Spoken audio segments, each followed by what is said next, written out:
एक बड़ी पुरानी कहावत है, कहते हैं अधिक सयानो जाए ठगानो। ये जो देश देख रहे हैं ना बांग्लादेश की स्थिति कुछ वैसी ही हो रही है। बांग्लादेश के ऊपर कल भारत ने एक बहुत बड़ा ऐलान कर दिया है, बड़ा एक्शन ले लिया है और इस एक्शन का मतलब हो गया कि बांग्लादेश की रीढ़ की हड्डी को तोड़ना। ये एक दूसरा एक्शन है जो भारत इस तरीके से ले रहा है कि बांग्लादेश की जड़ें भी हिल जाएगी। अब मैं ऐसा क्यों कह रही हूँ, आजकल बांग्लादेश ने ना भारत के विरोध में कई सारी चीजें करना शुरू कर दिया है। भारत के साथ रिश्ते तो खराब हो ही रहे हैं, साथ ही साथ ये तिकड़ी बना रहे हैं भारत को घेरने के लिए। लेकिन भारत ने बांग्लादेश के साथ अब वो काम किया है जो भारत को काफी पहले कर देना चाहिए था, लेकिन भारत अब तक सहयोग करता रहा है। अमेरिका यहाँ पर एक्शन ले या न ले, भारत ने एक्शन लेना जरूर शुरू कर दिया है। जियोपॉलिटिक्स में इस वक्त बहुत सारी चीजें हैं, हमेशा की तरह वर्ल्ड मिरर के इस एपिसोड में जानने को मिलेगा बहुत कुछ, इसलिए वीडियो को अंत तक जरूर देखें।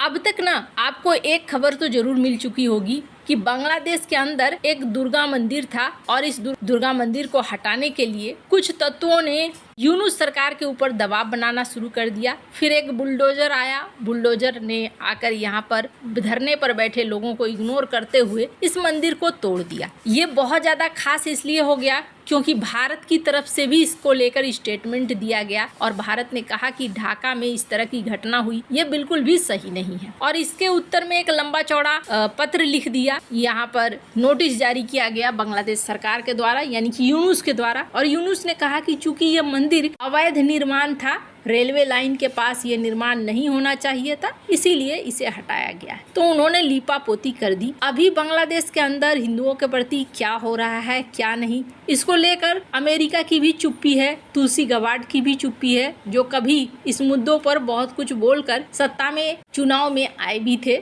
और डोनाल्ड ट्रंप से बहुत सारी उम्मीदें भी थी, लेकिन बांग्लादेश को लेकर चुप्पी है। बांग्लादेश को लेकर चुप्पी क्यों है? तो ये एक ऐसा देश बन चुका है जहां कई देशों के अपने अपने हित हैं। जैसे कि स्क्रीन पर देखिए, बांग्लादेश के जो एनएसए हैं ये पहुंचे हैं अमेरिका और अमेरिका में मुलाकात कर रहे हैं। फिर एक खबर ये भी कह रही है कि बांग्लादेश और अमेरिकी सेना का युद्धाभ्यास होने वाला है। अब यहाँ पर क्या चल रहा है ये यही जाने, लेकिन भारत के लिए सबसे बड़ी बात यह है कि भारत अपने आप को सुरक्षित करे। इकोनॉमिक कंडीशन की अगर बात करें ना, तो बांग्लादेश की इकोनॉमिक कंडीशन इस वक्त खस्ता हाल है, लेकिन इसे लोन मिल रहे हैं। एडीबी की तरफ से, वर्ल्ड बैंक की तरफ से लोन दिए जा रहे हैं। एक तरीके से देखें तो यूनुस सरकार चाइना और अमेरिका दोनों को बैलेंस कर रहे हैं। हालांकि जब आईएमएफ की बैठक हुई तो आईएमएफ ने इस बात को कहा कि आपकी राजनीति भी स्थिर नहीं है और आपकी इकोनॉमी भी स्थिर नहीं है, इसलिए ये जो मैटर है ये हमारे लिए चिंताजनक बन जाता है। फिर भी अभी बांग्लादेश यहाँ पर खड़ा है। अब इस बीच भारत ने जो विरोध जताया सो जताया,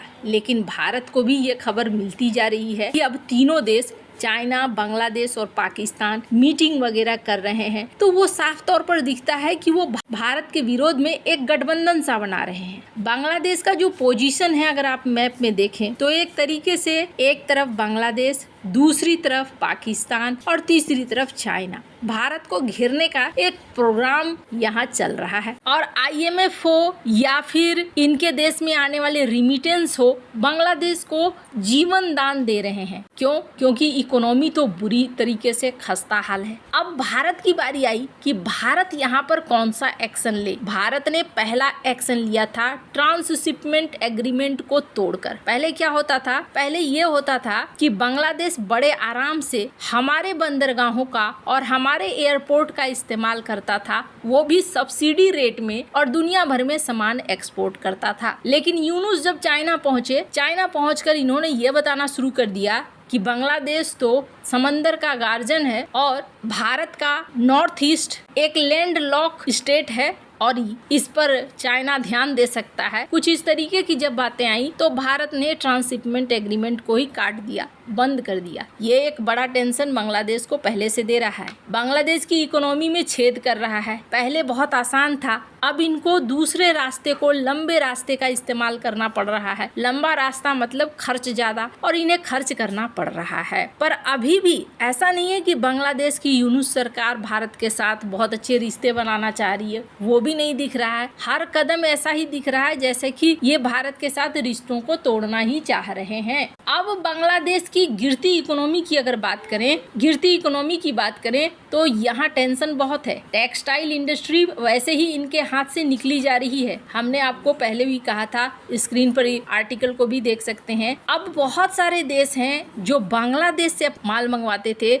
वो अब भारत से अपना माल मंगवा रहे हैं। लेकिन इससे क्या हो रहा है, बांग्लादेश का जो टेक्सटाइल इंडस्ट्री है वो धीरे धीरे नीचे की तरफ जा रहा है, और भारत का एक्सपोर्ट, टेक्सटाइल एक्सपोर्ट कथित तौर पर 11% बढ़ा है, और ये और भी ज्यादा हाई डिमांड पर चला जाएगा। अब ऐसे में भारत ने एक और एक्शन ले लिया है, और ये एक्शन कल ही लिया गया है, जिस एक्शन के बाद माना जा रहा है कि बांग्लादेश की रही सही इकोनॉमिक कसर टूटेगी। कैसे? स्क्रीन पर एक ग्राफ देखिए, और इस ग्राफ को देखने से आपको समझ में आएगा कि दुनिया में कौन से देश हैं जो सबसे ज्यादा उत्पादन करते हैं जूट का। अब ये जूट होता क्या है? जूट के पौधे कुछ इस तरीके के होते हैं, और ये समझ लीजिए मोटे धागे की तरह हैं। स्क्रीन पर इन तस्वीरों को देख रहे हैं आप। इन जूट के धागों से बैग, बहुत सारी चीजें हैं जो बनती हैं, और अच्छा खासा निर्यात होता है। दुनिया में अगर कहें कि जूट का प्रोडक्शन करने वाले देश कौन कौन से हैं,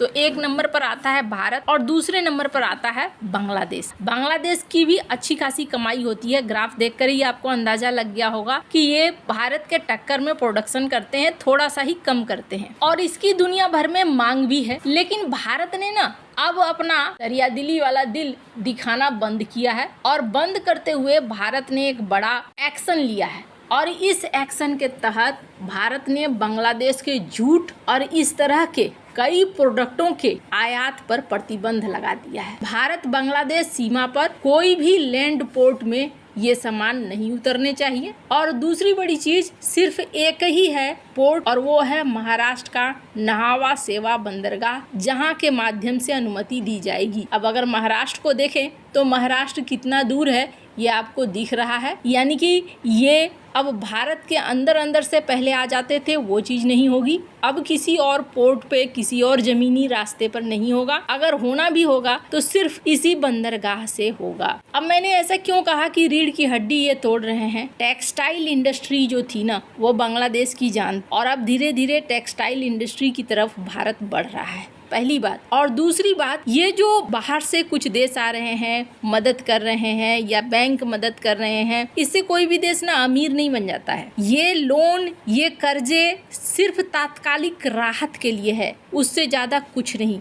कोई भी देश जब तक अपने बेस को मजबूत नहीं करता है, उनकी प्रोडक्शन लाइन मजबूत नहीं होती है, मैन्युफैक्चरिंग मजबूत नहीं होती है, तब तक ये लोन एक भारी बोझ की तरह होते हैं, और कुछ नहीं। भारत क्या कर रहा है? भारत अपने बेस को अब मजबूत कर रहा है, और भारत जो एक्शन ले रहा है उसका सीधा असर बांग्लादेश के बेस पर भी पड़ रहा है, जो आने वाले समय में बांग्लादेश को पाकिस्तान से भी बुरे हालात में पहुंचा सकता है, क्योंकि इकोनॉमिक तौर पर ये अपने लिए सारे दरवाजे अब बंद करते जा रहे हैं। वैसे आपको क्या लगता है इन सब मामले में? आपकी क्या राय है? कमेंट कर जरूर बताएं। जल्द मिलते हैं अगले वीडियो में नई खबर के साथ।